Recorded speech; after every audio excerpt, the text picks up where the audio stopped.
Hoy vamos a ver el capítulo 7 de Eclesiastes. Estábamos yendo muy rápido. Vi posiciones anteriores.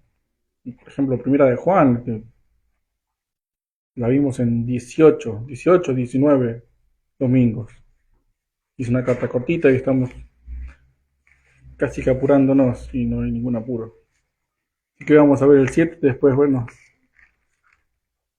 veremos si seguimos achicando los pasajes o capítulo por capítulo. Así que hoy vamos a ver uno solo. Y hasta ahora, Eclesiastés eh, habla en general, pero hemos visto que la vida no siempre es lo que se espera, no siempre es como uno desearía que fuera. A veces hay injusticias, a veces pasan cosas que no tienen mucho sentido, y vamos a ver también eso. Incluso el esfuerzo que uno hace, que se supone que debe tener fruto, a veces no lo tiene. ¿Para qué hice esto? Y no es sencillo vivir en el mundo, no es algo fácil, algo que cualquiera puede hacer así, sin transpirar, sin derramar una gota de sudor. Sobre todo cuando es tan impredecible, que es lo que estamos viendo. Y hoy vamos a ver todavía más, cosas que no tienen mucho sentido, cosas que uno esperaría que fuesen de una manera, pero son de otra. Sí, pero no es imposible, es difícil, pero no es imposible. Vamos a leer el capítulo 7, los primeros 8 versículos, y vamos a ir uno por uno de esos, porque hay algunos que son un poco más, pueden resultar un poco difíciles de entender.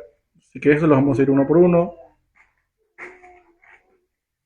hasta el 14, 15, tal vez uno por uno, y después más adelante ya avanzaremos un poco más rápido. Que desde el versículo 1 al 8 empieza, fíjense, mejor es la buena fama, después dice mejor es la casa, mejor, vuelve a decir en el versículo 8, está comparando cosas y está diciendo que una es mejor que otra. Y acá es donde, y así se llama también el sermón de hoy, es expectativas versus realidad. Eh, Uno esperaría que ciertas cosas fuesen mejor que otras, porque así naturalmente sale que una cosa es mejor que la otra, porque parece obvio, pero acá la Biblia dice otra cosa. Empecemos a leer el versículo 1. Mejor es la buena fama que el buen ungüento y mejor el día de la muerte que el día de nacimiento. Ahí, por ejemplo, hay uno. Primero, buen ungüento. El ungüento es perfume. Sencillamente es perfume. Eso que uno se pone para vestirse bien. Eso es un buen ungüento. Y dice que es mejor la buena fama que el buen ungüento. Hay que tener en cuenta que el ungüento, el perfume, uno se lo pone y un buen perfume, ¿cuánto dura? 2, 3, depende de cada uno, puede durar algunos días en la piel o en la ropa. Después se va, hay que ponerse de vuelta. Pero la fama, una vez que uno la construye, puede llegar a durar toda la vida. Entonces es mejor esforzarse o vestirse con una buena fama, construirse una buena fama, que de vez en cuando maquillarse un poquito para aparentar algo. Y teniendo en cuenta eso es que tenemos que tener lo que sigue. Mejor el día de la muerte que el día del nacimiento. Y acá es donde uno dice, no, bueno, es mejor nacer que morir. Yo no quiero morir, diría la mayoría en el mundo. Es bueno el nacimiento, es bueno la vida, es bueno que vengan personas al mundo. Es alegre el día del nacimiento y cuando alguien muere es un día triste. ¿Por qué entonces es mejor el día de la muerte que el día del nacimiento? Bueno, primero, teniendo en cuenta el contexto, es decir, la primera parte, la muerte evita que la fama se pierda. Así de sencillo. A partir de que uno nace, llega al mundo, llega uno de problemas, lleno de inconvenientes. De chico uno tiene pocos problemas y nada, pero a medida que sale al mundo, a medida que se vuelve independiente y trabaja, tiene familia, las cosas se complican y uno puede construirse una buena fama, pero la vida que le queda por delante, cuanto más tiempo le quede por delante, más chances tiene de echar a perder esa fama. de destruir esa fama. ¿Qué pasó a Salomón? Salomón, el hombre más sabio del mundo, toda su vida edificando el reino de Dios, tuvo el mejor reinado de la historia de Israel, hasta que envejeció, y cuando envejeció se volvió débil, se casó con muchas mujeres paganas que lo desviaron y lo hicieron adorar ídolos. El hombre más sabio del mundo se convirtió en uno de los hombres más necios del mundo.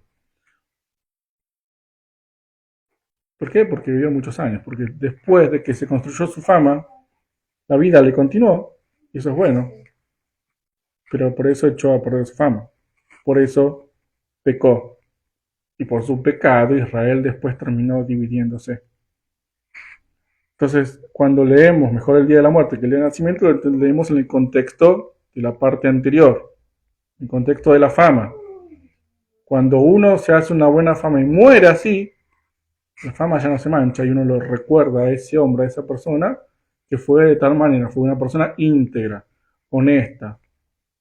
Todos lo quisimos porque era así. Y nadie puede decir nada de esa persona. Sí, la vida está llena de problemas, está llena de dificultades. Y eso es el contexto de Eclesiastés. La vida tiene eso. Entonces es mejor construirse una buena fama. ¿Y qué problema hay si muero? Si así me van a recordar. No voy a manchar mi fama, no tengo chance de echar a perder la fama que me hice. Como el refrán, hazte la fama y échate a dormir. Podríamos decir, hazte la fama y échate a morir. Y ya está. Uno cuando se hace cierta fama, después es difícil echarla atrás, pero no imposible. Además de la vida, que es vanidad, en el contexto de Eclesiastés. El versículo 2 dice, mejor es ir a la casa del luto que a la casa del banquete. Y eso es otra cosa que va en contra de las expectativas. Normalmente pensaría, yo prefiero estar en una casa donde la gente esté contenta, no donde la gente esté triste, angustiada y llorando. No quiero estar rodeado de esa gente. Prefiero estar en una casa donde, bueno, por más que no haya banquete, que estén contentos, que estén alegres. Pero dice la Biblia que es mejor para uno, hace mejor a uno estar en la casa del luto o poner su corazón en la casa del luto que en la casa del banquete. Porque aquello es el fin de todos los hombres y el que vive lo pondrá en su corazón. Es sabio reflexionar sobre la hora de la muerte en lugar de estar pensando todo el día en divertirse o estar contento o estar alegre. Que de hecho hay traducciones que lo ponen así. En vez de la casa del banquete dicen la casa donde hay alegría o donde hay jolgorio. Habla de diversión. Entonces es mejor, es bueno para el ser humano reflexionar sobre la muerte. Y estos lugares, luto, cuando hay luto está hablando de muerte, ¿sí? Velorios, es mejor, es bueno estar en un velorio porque eso hace reflexionar a las personas sobre la muerte. O debería hacerlo. Y esto se relaciona con el versículo 4 que dice, el corazón de los sabios está en la casa del luto, otra vez, es bueno y es sabio reflexionar sobre la muerte, porque el corazón de los insensatos en la casa en que hay alegría. Y acá es donde otras versiones traducen que el corazón de los insensatos está pensando en divertirse todo el tiempo. O sea, es mejor tener tu corazón en las cosas relevantes de la vida, como lo es la muerte, que inclinar tu corazón a simplemente divertirse, a simplemente estar alegre, simplemente estar de banquete en banquete.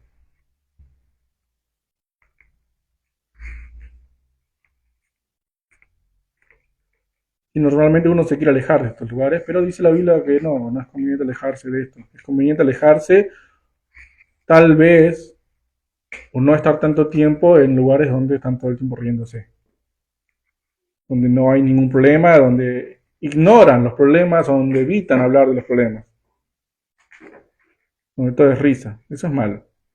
Porque dice el versículo 3, también relacionado, Mejor es el pesar que la risa. Y otra vez, otra cosa en contra de las expectativas, que dice uno diría, yo prefiero reírme antes que estar angustiado. Pero dice que es mejor el pesar que la risa. No que uno tenga que estar todo el tiempo angustiado y llorando por los rincones, porque eso es mejor que reírse, entonces no me río. Sino que de nuevo, no exagerar en cuanto a la risa, no ignorar la angustia y el pesar y la tristeza, no evitarlo, creyendo que es mejor reír simplemente, porque con la tristeza del rostro se enmendará el corazón. Esta parte también es un poquito difícil. ¿Por qué la tristeza del rostro enmienda el corazón? Esa palabra enmendar, hay algunas versiones que traducen como purificar o pulir. Y tiene que ver con que los momentos difíciles son los que purifican el corazón. Y hay una frase de MacArthur que dice, los sermones duros hacen corazones duros y los sermones blandos hacen corazones blandos. Bueno, los momentos duros hacen corazones duros, fortalecidos. Eso significa.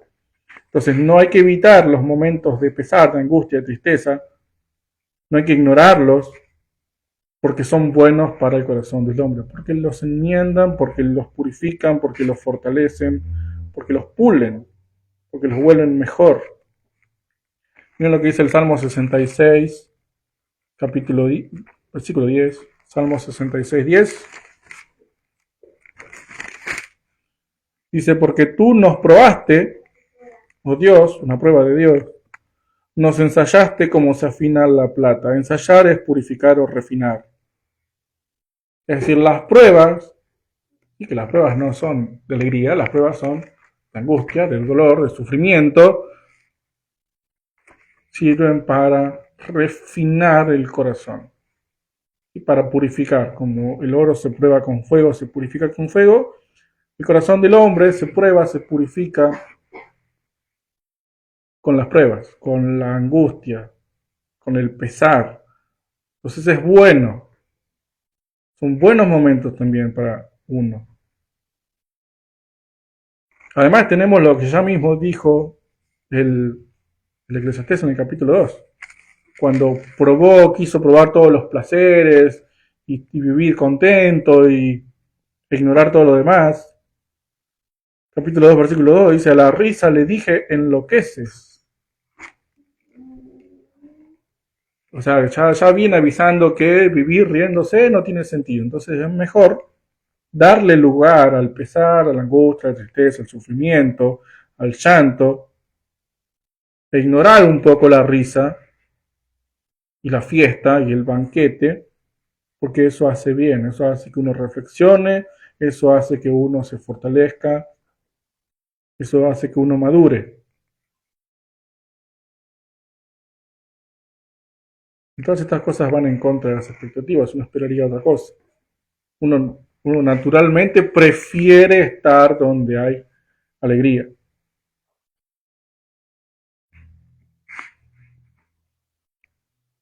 Versículo 5, mejor es oír la reprensión del sabio que la canción de los necios.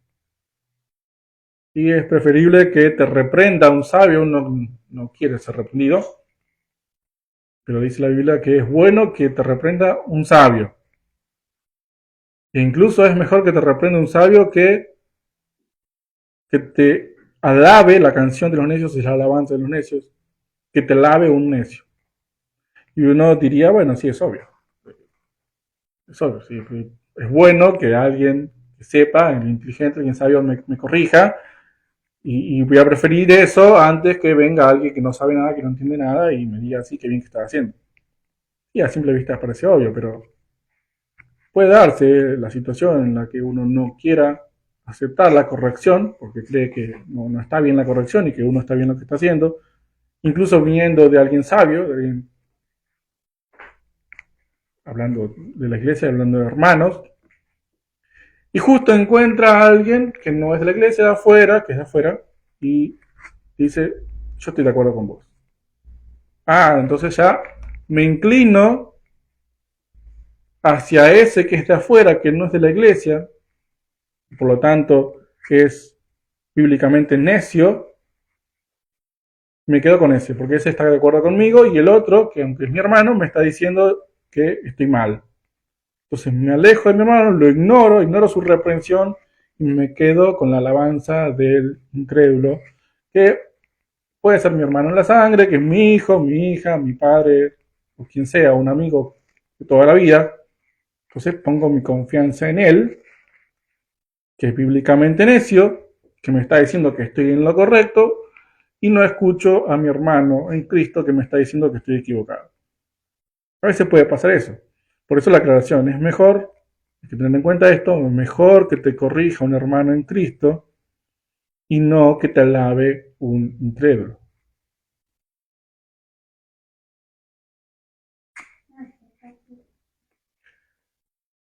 Y además aclara, versículo 6, porque la risa del necio es como estrépito de los espinos debajo de la olla. Es decir, lo que te vaya a decir el necio es como el estrépito o el crepitar, dice otra versión, o chispas, ¿sí? Pensamos cuando se prende el fuego para el asado, cuando, sobre todo cuando tiene madera, cuando tiene, sí, cuando tiene madera, que empiezan a salir esas chispitas que se van, desaparecen en un momento. Bueno, así es la risa del necio, así es la canción, la alabanza del necio. Hoy está de acuerdo con vos y mañana te puede estar en desacuerdo en lo mismo. Porque se olvidó, porque cambió de opinión o por lo que sea y ya no te apoya. O porque se enojó con vos directamente y ya no te apoya. Entonces, si te apoyas en el necio en lugar de apoyarte en el sabio, en algún momento te vas a caer. ¿Sí? Porque desaparece, se desvanece. Versículo 7. Ciertamente la opresión hace entontecer al sabio y las dádivas corrompen el corazón. Opresión, algunas versiones traducen violencia. ¿Sí? La violencia hace entontecer al sabio, sí, obviamente. Si lo van a presionar a cualquier persona, esa persona se siente por ahí débil y se le nubla el juicio por la violencia. Y lo mismo ocurre con las dádivas, con los sobornos. Es decir, una persona sabia puede convertirse en necio, sea por soborno o sea por presiones, sea por violencia, por la fuerza. Eso es lo que dice ahí.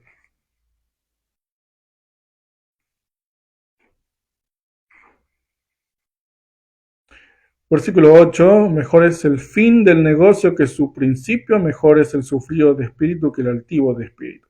Otro versículo un poco difícil, mejor el fin del negocio que su principio. Uno, quizás la primera imagen que tiene en la cabeza es la de me pongo un emprendimiento, me hago un negocio propio, es bueno, ahora no tengo un jefe, manejo mis horarios, manejo mis tiempos, me está yendo bien, pero de repente quiebro. Y ese es el fin de mi negocio y entonces uno piensa, ¿cómo puede ser eso mejor que haberlo abierto? Pero no es eso de lo que está hablando. Negocio se traduce más bien como un asunto o cosa, simplemente algo, el hacer algo. Es mejor entonces terminar algo que empezarlo, es lo que dice. Es mejor terminar que empezar. Y eso tiene un poco más de sentido.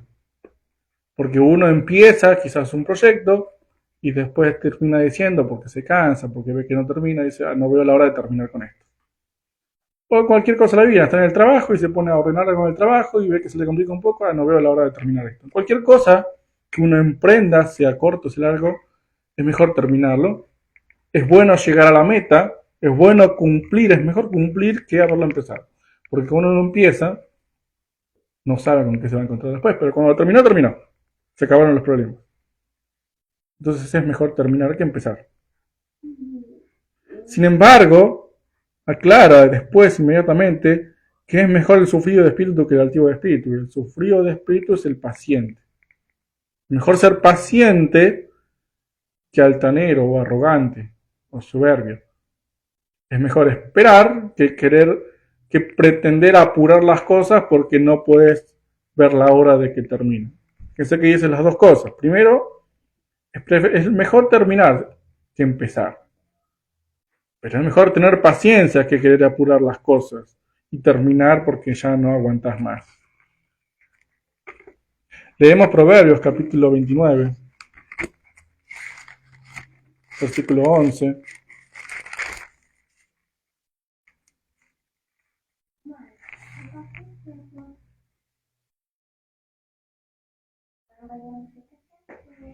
Y lo juntamos con el versículo 9 del capítulo 7 de Eclesiastés, porque dice, no te apresures en tu espíritu a enojarte, porque el enojo reposa en el seno de los necios. Y siempre en el contexto de eso que se empezó y no termina, o que uno que es preferible terminar, es mejor mantener la calma y mantener paciencia.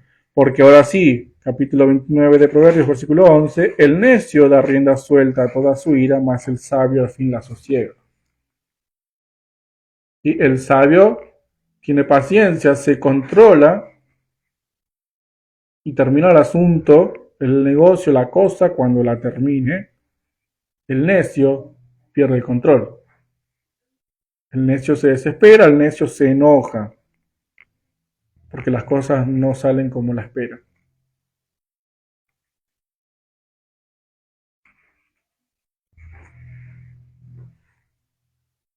Bien, estos versículos eran algunos un poco complicados, espero que se hayan entendido. Algunas cosas son mejores que otras que tal vez uno no la esperaba. Pero vamos a seguir, versículo 10.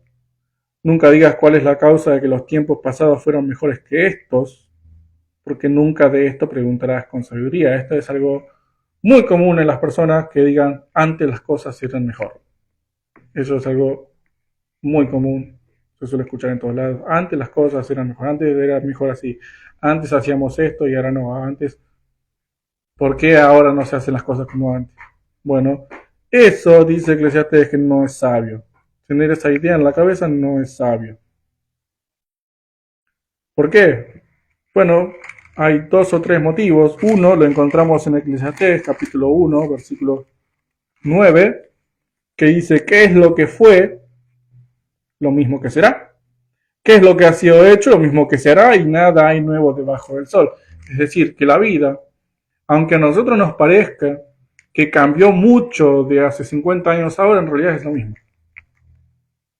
Pues básicamente es lo mismo. Las personas siguen siendo perversas, siguen siendo malas, siguen siendo pecadores. Tal vez antes no las veíamos, tal vez antes no les prestábamos atención, tal vez antes nosotros éramos distintos y no las cosas en el mundo. Pero dice ahí, nada hay nuevo debajo del sol. La vida es prácticamente lo mismo siempre, cíclica. Entonces, cuando vos preguntás por qué antes las cosas eran mejor y ahora son así, ahora está todo peor que antes, no es sabio, porque Dios hizo que las cosas sean de determinada manera. Y eso tiene que ver con el capítulo 3 de Eclesiastés. Todo tiene su tiempo debajo del sol.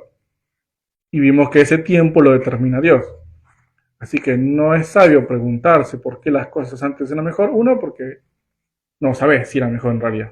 Tal vez no veías vos las cosas como eran. Y todo lo que pasa es algo que ya pasó. Nada es nuevo debajo del sol. Y además, todo lo determina Dios. Así que eso por un lado. Y por otro lado, la nostalgia no sirve. Eso lo decía la maestra de un primo de Sebastián. Decía eso. La nostalgia no sirve para nada. Y es cierto. Si uno busca la definición de nostalgia, dice que es el sufrimiento por algo que se tenía, algo o alguien que se tenía y ya no está. ¿De qué sirve ponerte a pensar en algo del pasado? Ay, ya no está, qué lástima, que ya no está, qué dolor. ¿De qué sirve? ¿De qué sirve ponerte a sufrir a propósito? Entonces, ¿de qué sirve ponerte a pensar? No es sabio ponerte a pensar así. Ay, antes yo tenía esto, antes yo hacía esto. Mi abuela, mi tía, cómo, ay, me pongo a llorar. Es bueno recordar a los fallecidos, pero no ponerse a sufrir porque ya no están. Eso no es sabio. Es bueno recordarlos en los mejores momentos. No preguntarse, ¿por qué será que ya no está con nosotros? Como hacen algunos. Sigue, versículo 11. Buena es la ciencia con herencia, provechosa para los que ven el sol, porque escudo es la ciencia y escudo el dinero, mas la sabiduría excede en que da la vida a sus poseedores. Bueno, esto ya lo vimos en algún momento, ciencia es conocimiento. Es bueno tener conocimientos de las cosas, del mundo, y más si uno tiene plata. ¿Sí? Plata y conocimiento está bueno, ¿sí? Porque las dos cosas son escudos, son protección en la vida. Y cuanto más conocimiento uno tenga, más difícil es de caer, por ejemplo, en estafas o trampas o que alguien te engañe. Y si uno tiene dinero, bueno, también facilita la vida, es bueno. Pero la sabiduría excede en que da vida a sus poseedores. Está exaltando que se esté la sabiduría. ¿Sí? Hemos visto que el exceso, y ahora vamos a dar vuelta, el exceso de sabiduría es malo. O sea, hay un punto donde eso se convierte ya en algo malo, pero es buena en realidad. La sabiduría en su límite es buena y es lo mejor. Y ahora el versículo 13, que es lo que explica o que le da una especie de cierre a todo lo que venimos viendo, de cómo son las cosas en el mundo, dice, mira la obra de Dios, es decir, mira, ¿sí? Repasá lo que leíste antes, mira el mundo, mira las cosas, porque ¿quién podrá enderezar lo que él torció? Entonces, las cosas son así, él las determinó así, ¿quién va a evitar que las cosas sean así como él dijo que fueran? Y mejor es la casa del luto que la casa del banquete, punto. Él lo puso así. ¿Quién lo va a poder cambiar? Lo que Dios decretó, lo que Dios hizo, lo que Dios hace, es intocable, inmutable. Segunda de Crónicas, segundo libro de Crónicas, capítulo 20, versículo 6. Segundo de Crónicas 26. Y dijo el Señor, Dios de nuestros padres, y dijo, Señor Dios de nuestros padres, ¿no eres tú Dios de los cielos y tienes dominio sobre todos los reinos de las naciones? ¿No está tu mano tal fuerza y poder que no hay quien te resista? Ese es Dios. Entonces lo que Él determinó, nadie lo puede cambiar porque nadie puede resistir su voluntad. Mirá las cosas y aceptalas, está diciendo básicamente. Así como son.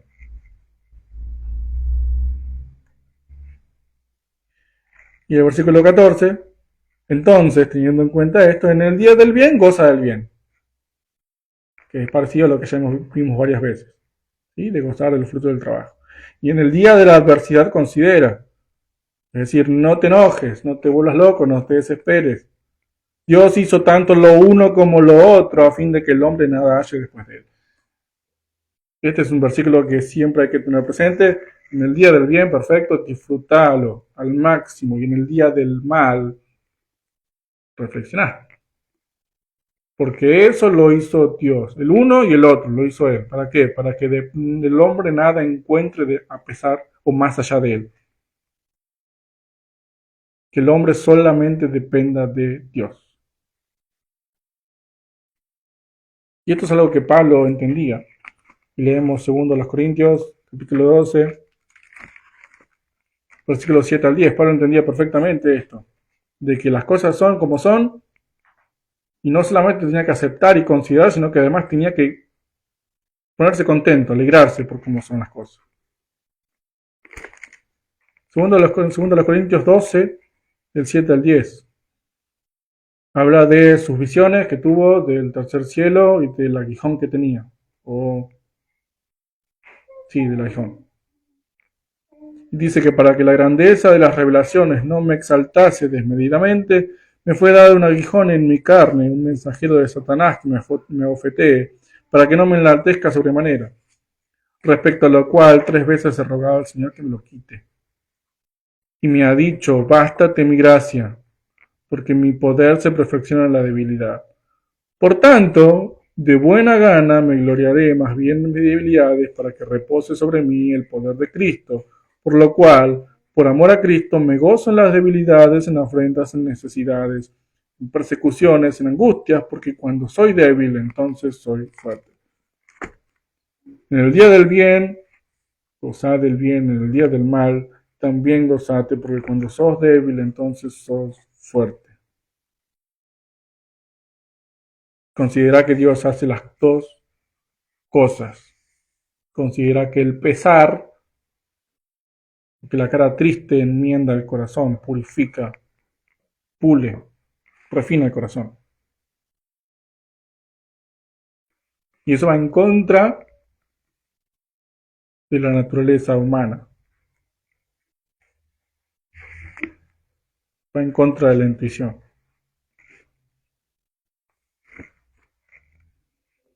Y vamos a leer el versículo 23 ahora porque lo vamos a usar como una especie de ancla o de eje. Dice Salomón, todas estas cosas probé con sabiduría, diciendo, seré sabio, pero la sabiduría se alejó de mí. Y el 24 también, lejos está lo que fue y lo muy profundo, ¿quién lo hallará? Es decir, Salomón se pasó toda su vida buscando más y más sabiduría, tratando de entender el mundo, tratando de explicar el mundo, y se dio cuenta de que era imposible. Porque como ya venimos viendo, el mundo es completamente impredecible. Miren el versículo 15. Todo esto he visto en los días de mi vanidad. Justo hay que perece por su causa y hay impío que por su maldad alarga sus días. Todo lo contrario a lo que debería ser. Es decir, Salomón escribió proverbios y dijo que si haces las cosas bien te va a ir bien y si haces las cosas mal te va a ir mal. Y eso es verdad. Pero el mundo está torcido, el mundo está deformado, está maldito. Y a veces no son así las cosas. Y entonces, después de que vivió toda su vida, toda su experiencia y miró el mundo, se dio cuenta de que las cosas no son como deberían ser. Hay justo que por su justicia perece y hay impío que por su maldad alarga sus días. Y tenemos el ejemplo de Job, de hecho. ¿Sí? El justo, bueno, no pereció, pero el justo que estaba sufriendo por su justicia. Y nadie entendía nada en Job, por qué estaba pasando eso. Y después, bueno, todos los reyes, los emperadores que llegan al trono y están ahí pasándola bien toda su vida hasta que se mueren. ¿Por qué pasa eso? Bueno, así es la vida.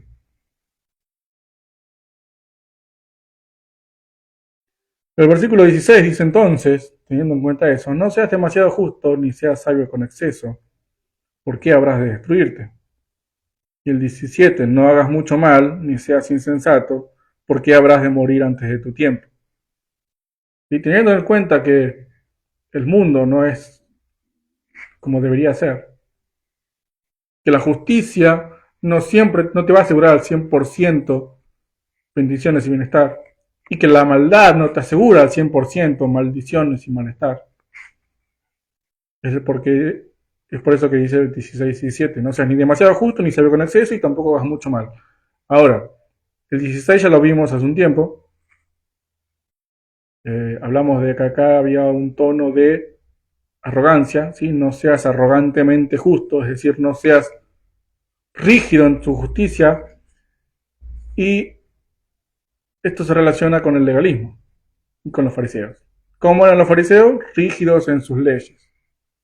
Hasta el más mínimo detalle que ellos mismos inventaban, que debía y tenía que cumplirse. No podías arrancar semilla para comer en el día de descanso aunque te estés muriendo de hambre.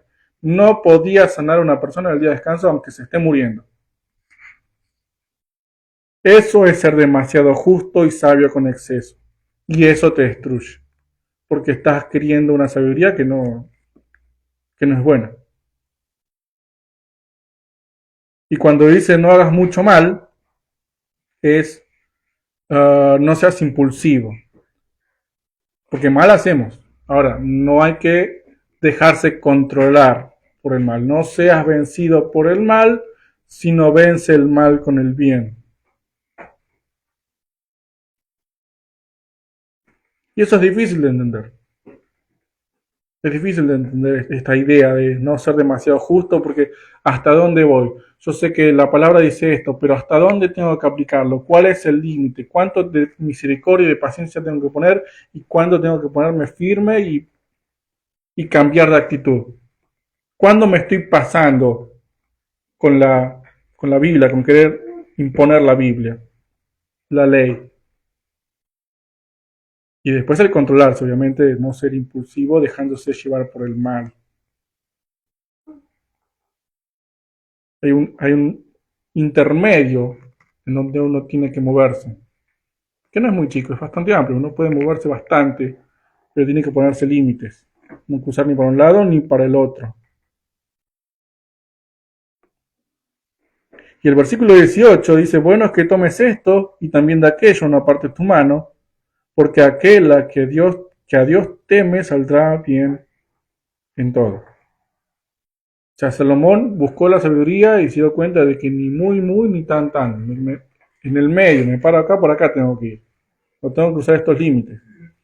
¿Y cómo me muevo ahí? Con temor de Dios. ¿Sí? Es bueno hacer esto, aquello, ¿sí? Moverse, aprovechar oportunidades, gozar del fruto del trabajo. Pero ¿cómo? Con temor de Dios. Porque aquel que a Dios teme, a ese le va a salir todo bien. Así es como uno debe vivir. Eso es lo que entendió Salomón. En la imprevisibilidad del mundo me manejo con temor de Dios y las cosas van a salir bien. Salmo 145,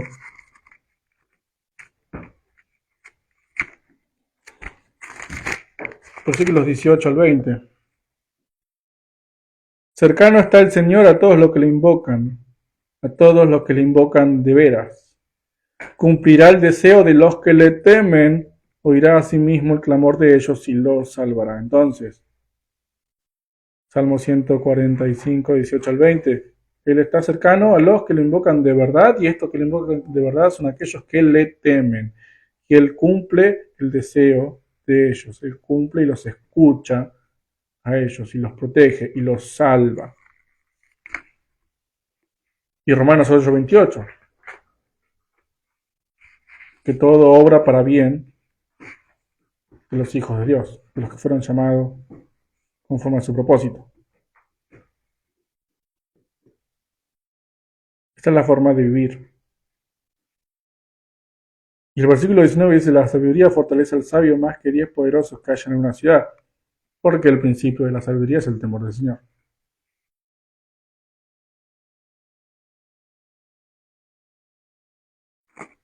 Pero el versículo 20 dice, ciertamente no hay hombre justo en la tierra que haga el bien y nunca peque. Todos pecadores.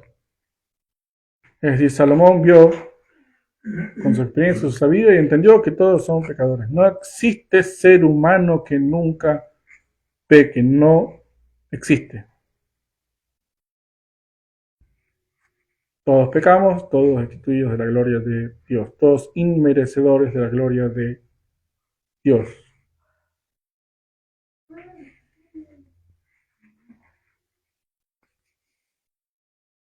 Así que cada vez que Salomón intentó ser más sabio y entender más las cosas, parece que menos las entendía.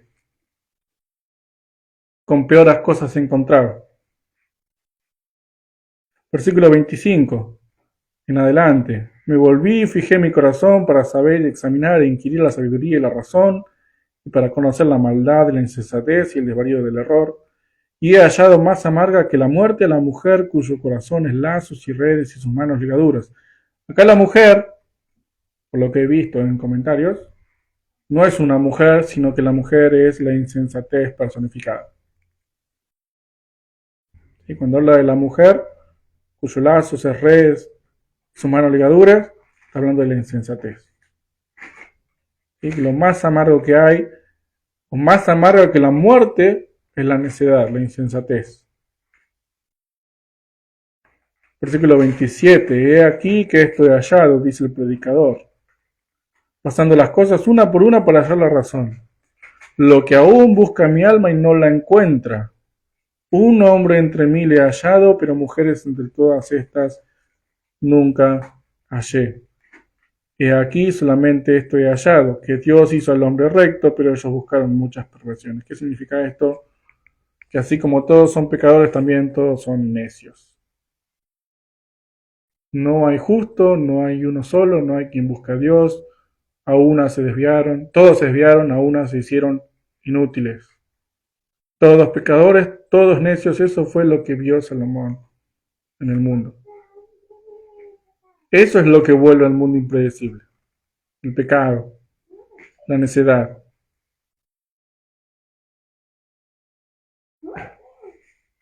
Eso es lo que complica las cosas.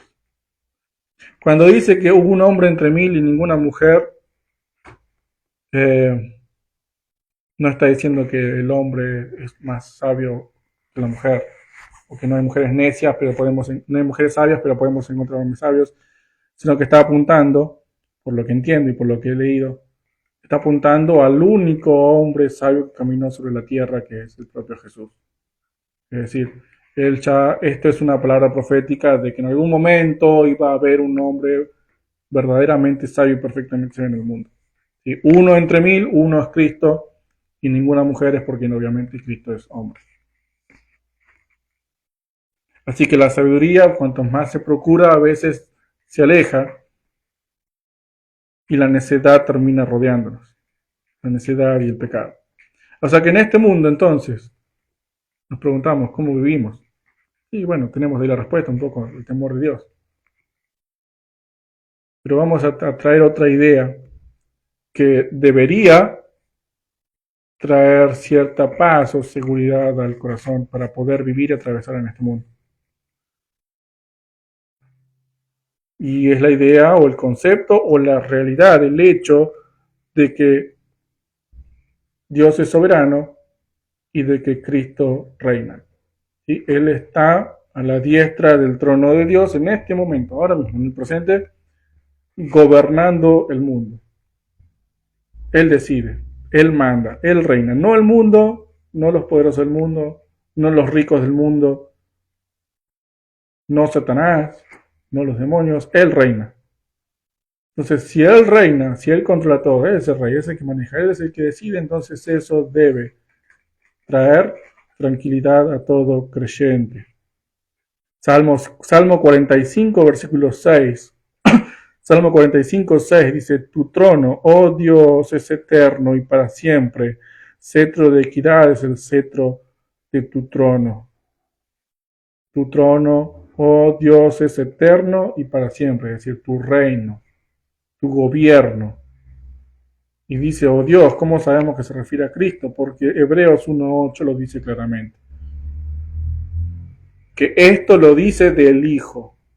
Tu trono, oh Dios, oh Cristo, es eterno y para siempre. Y Cristo es el Rey. En Juan, capítulo 1, versículo 49,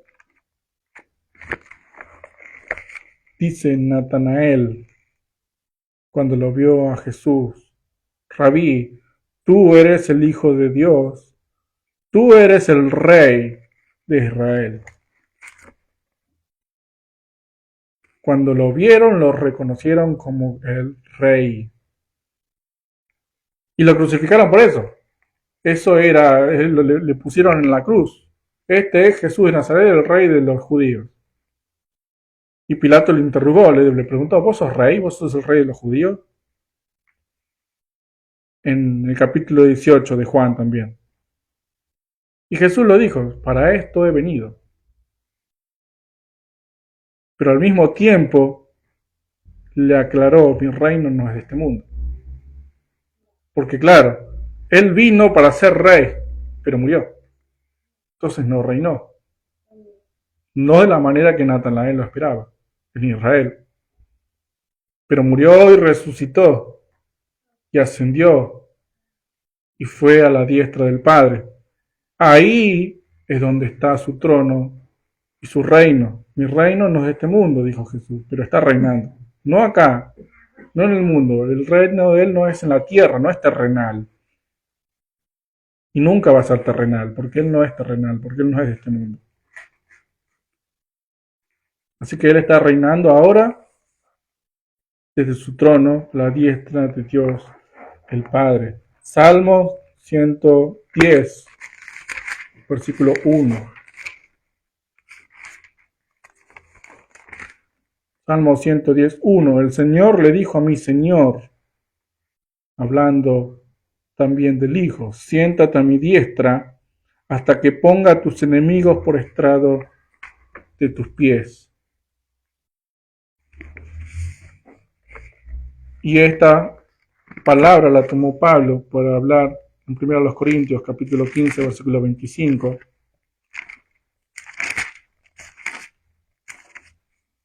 diciendo, porque es preciso que él reine hasta que haya puesto a todos sus enemigos debajo de sus pies. Tenía en cuenta ese versículo que leímos recién.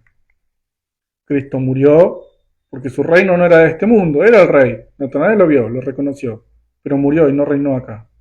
Pero resucitó y ahora está a la diestra del Padre, reinando hasta que todos sus enemigos sean puestos por estrado de sus pies. Entonces, si él está reinando, no hay razón para inquietarse, no hay razón para angustiarse, no hay razón para desesperarse ni volverse loco por cómo está el mundo, por cómo es el mundo.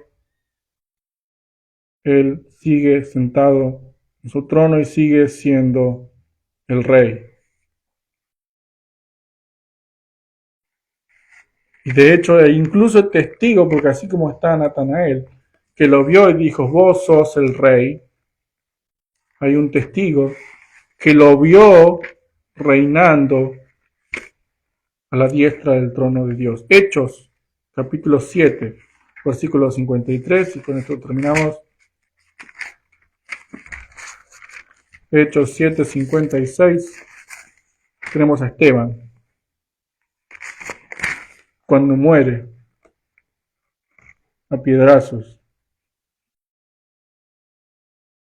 55 vamos a leer y 56. Pero Esteban, lleno del Espíritu Santo, puestos los ojos en el cielo, vio la gloria de Dios y a Jesús, que estaba a la diestra de Dios, y dijo, he aquí, veo los cielos abiertos, y al Hijo del Hombre que está a la diestra de Dios. Él está ahora a la diestra del Padre reinando. No está sentado descansando, Él está gobernando el mundo. Satanás es el príncipe de las potestades del aire. Cristo es el rey del mundo y del universo. ¿Qué hacemos ante tanta imprevisibilidad, ante tanta maldad, ante tanta necedad, ante tanto pecado, ante la vida que es tan difícil de entender y de vivir? Recordamos que Él está en el trono, que Cristo sigue reinando. Oramos. Padre, te damos gracias por recordarnos esta gran verdad de que tu Hijo vino al mundo para reinar, pero no a reinar en el mundo, sino a reinar el mundo entero, a gobernarlo, porque murió en la carne, pero resucitó por el poder de tu Espíritu, y ahora está a tu diestra. Y Esteban lo vio. Está claro que Él reina en este momento. Y te pedimos que esa verdad traiga paz a nuestros corazones, a nuestras mentes, cuando vivamos y veamos el mundo como es. Cuando se presentan situaciones difíciles o difíciles de entender.